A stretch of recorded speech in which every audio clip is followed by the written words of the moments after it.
It's like I could stress out in my early 20s and get work done and get the assignment in and write down what the professor says. But for what? To go to work with my dad in this crazy market?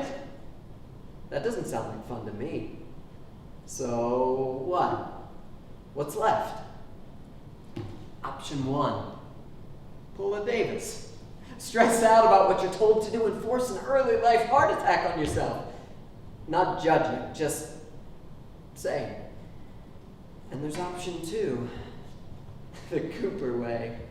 4 years? Hell no. 5? 6.5.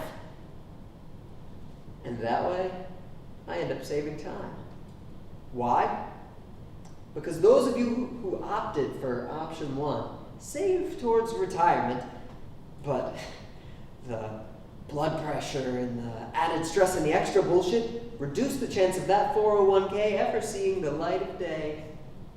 So us option 2 guys, we'll cry at your funeral and mutter something about you being too young to die. But those extra 3 or 4 years I took in college add up to 20 or 40 years added to my vacation called life. You want a beer?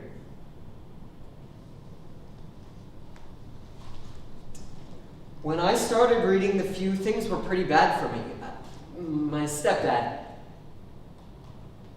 Anyway, I sort of hated life. But I read your article, and it was like, I'd never read anything like that before. It was really important to me. Still is. And not just me. Sometimes when I'm out doing runs, I run into some of the truckers. They used to stop by here during the runs.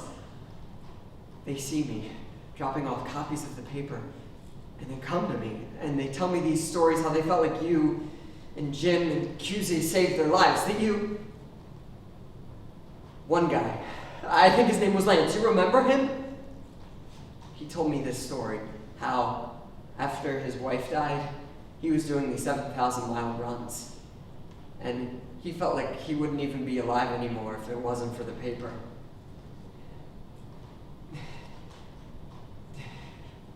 And now that you're here, we can get back to what it used to be.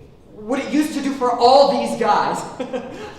Oh, I don't know where you've been, but I bet you saw like the heart of America. And now, you can write about it. Yeah. Well, but does that matter, do you think? Patsy fascinates me, no doubt. And I apparently fascinate Patsy. But believe me, all that is not worth considering. One of my 3 fathers, the priest, has married hundreds of couples. Couples selected by one another, couples selected by the parents, couples forced to marry each other by circumstances of one kind or another.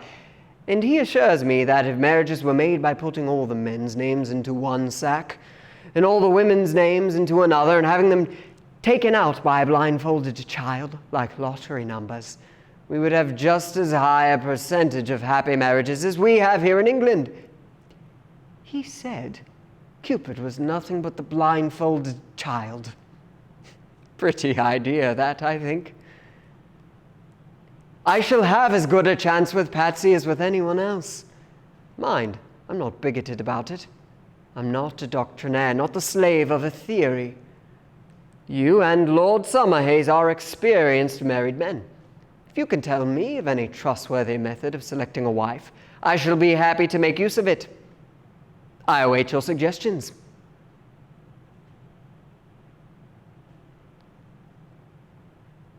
Apparently, neither of you has anything to suggest. Then Patsy will do as well as another, provided the money is forthcoming.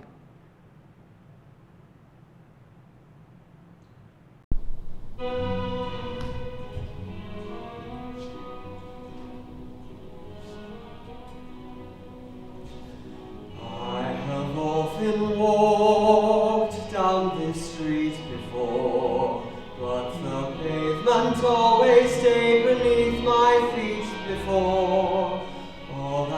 Once am I several stories high, knowing I'm on the street where you live. Are there lilac trees in the heart of town? Do you hear the lark in any other part of town? Does enchantment pour out of every door? No, it's just on the street where you live.